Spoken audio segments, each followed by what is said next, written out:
What are some of the pitfalls of spiritual awakening?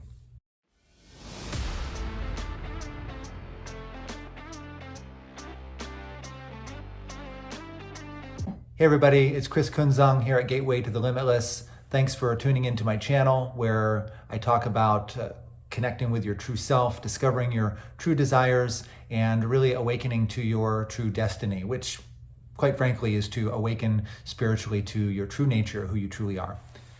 So let's talk a little bit today about some of the pitfalls of the process of spiritual awakening, the path of spiritual awakening. Now, from one perspective, from the ultimate perspective, there really is no path, there really is no process of awakening. We are already awake, we're already enlightened, just as we are. This is what all the great masters say, all the great teachings say, that there's nothing to do, there's nothing to be done. Yet at the same time, here we are, we find ourselves not really feeling that way, not feeling enlightened, not feeling like we're awake and complete, like we're constantly striving for happiness, constantly striving for wholeness and completeness. So along the way, we do engage in what appears to be a process that unfolds where we're purifying, where we're letting go, where we're discovering who we truly are. And along the way, on this process, just like ordinary life itself, there are pitfalls, there are dangers, there is pain, there's suffering. There are also incredible highs as well. The wonderful thing about really devoting yourself to meditation and really getting into the practice is that you start to see results fairly quickly. For many years, even though I was a Buddhist monk for a while, even though I spent a lot of time abroad in India studying and receiving teachings and empowerments and all these wonderful blessings, nonetheless, my formal practice, my formal meditation practice was, kind of average at best. I maybe practiced for an hour a day or so, give or take. The rest of the time I was doing certainly mantra recitation and different sorts of practices with groups of people, silk practices and offering practices and things like that.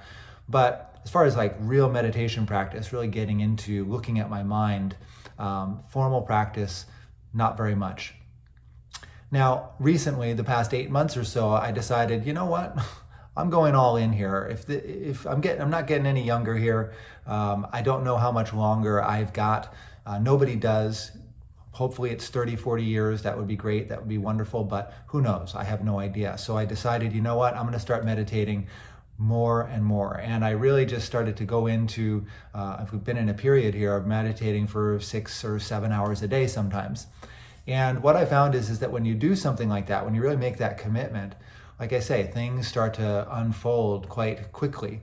You start to deepen your practice. You start to have experiences. You start to have insights. And some of those insights just include just the pure clarity, the pure light nature of our mind, of our being. We're just pure being. We're beyond opposites. We're beyond duality. We're just pure awareness. And it's quite blissful and it's quite wonderful and it's quite freeing. What I've also noticed, though, is that as you deepen your practice, as you get closer and closer to what I would call ultimate freedom or irreversible awakening, irreversible enlightenment, and I don't know how long I have before that. I hope that it's imminent, but who knows? It might be many years.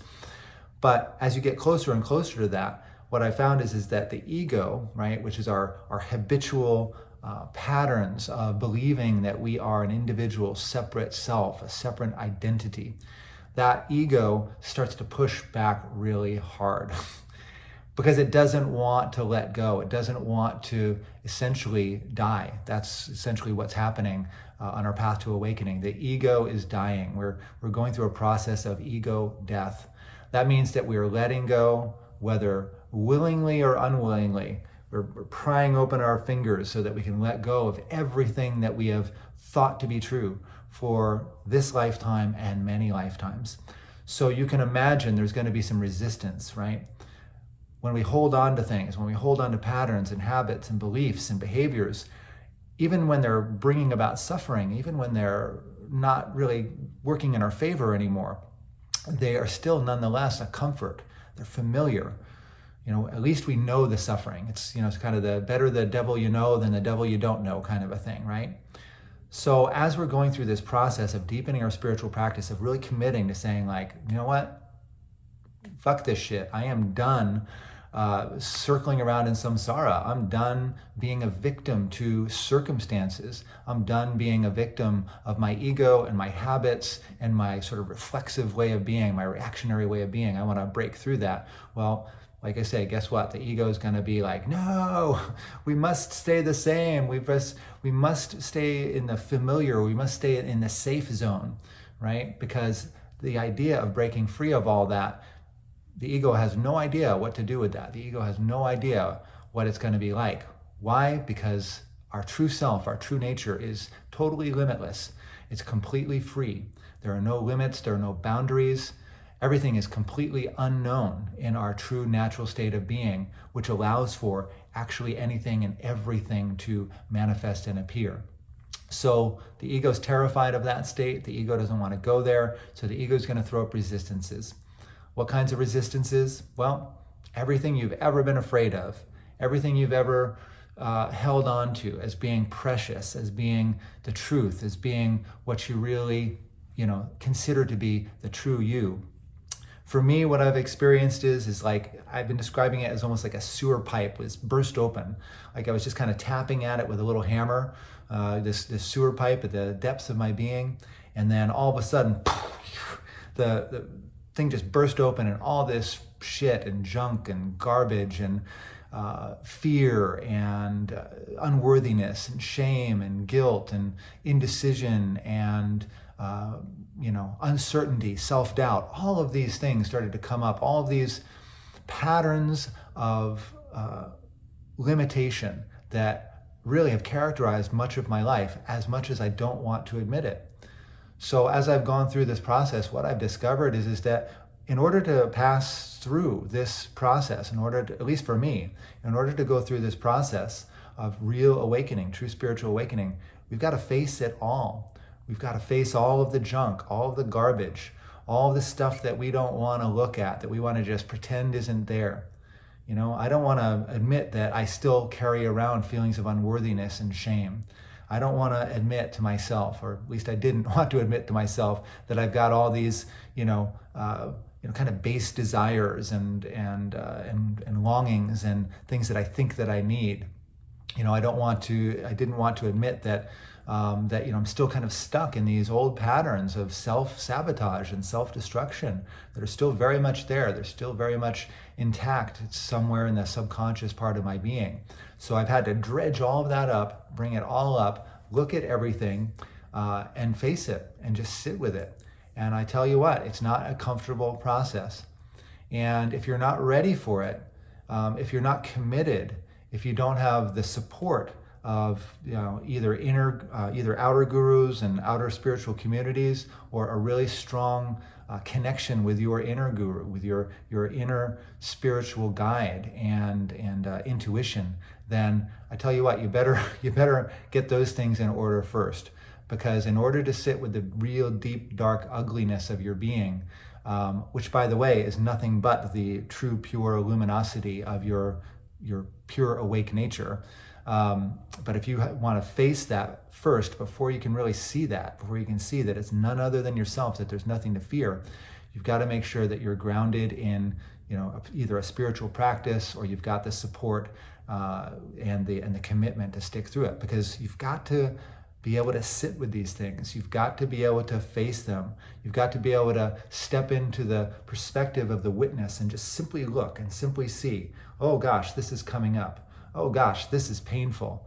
Oh my God, I hate myself for having this in me. You want to be able to just look at these things and look at it as it comes up and sit with it for as long as you need, until you start to see through it, until you start to see that it's an illusion. It's not really you. It's not the essence of who you are. It's just simply an arising in your mind. No different than any other thought. It's like an illusion or a dream or a wisp of cloud across the sky. So in order to make sure that you are ready for that, you got to be honest with yourself. You've got to be honest for yourself. Are you ready to commit to this path? Are you ready to commit to awakening in this lifetime? And I think that that's a pretty bold, I know that sounds like a pretty bold statement, a pretty bold commitment, but it's possible for any and all of us. But in order to really step onto that path, you have to commit to it, and you have to say, okay, I'm ready to face whatever I need to face. I'm ready to experience whatever experiences come up, whether they're lofty experiences of bliss and happiness, and maybe, even communicating with, holy beings and awakened beings, and, other dimensional intelligences, things like that, all those wonderful, mystical, magical experiences, or just simply facing the real nasty muck of your true, not your true, but your ordinary self, your kind of your patterned habitual ego. You got to be able to face all of those things. So again, you can do it. This is your birthright. Your birthright is to awaken, but make sure you know what you're getting into. And once you step on that path, never give up. Stick with it, stay on it, reach out for help and support from others on the path. It can be a lonely path for sure. So, if there are others that you can call in for help and support, do so. Read lots of spiritual books, but from authentic teachers, because those printed words are actually the words of the divine guru, of the spiritual guide. They are none other than your own spiritual wisdom speaking to you. So make sure that you've got lots of support. Maybe images of your teachers or images of awakened beings can be inspiring as well. Whatever it is, make sure that you've got that support, and stick with it, stay with it, and go through the dark night of the soul. There might be several, there might be many, but know that you just got to keep going. Keep going. You can do it. You are worth it. You are beautiful. You are divine. You are awakened. You are a Buddha. You are Christ. You are all of these metaphors for the truth, the absolute truth of reality. So again, my name's Chris Kunzang here at Gateway to the Limitless. I teach a program called Gateway to the Limitless, where I actually teach a lot of meditation techniques and self-healing strategies and tools to be able to navigate this path. So if you're interested in learning more about that, I've got some links down in the description. Go ahead and click on that. You can find my website. You can see when and where some workshops are coming up, and some other offerings as well.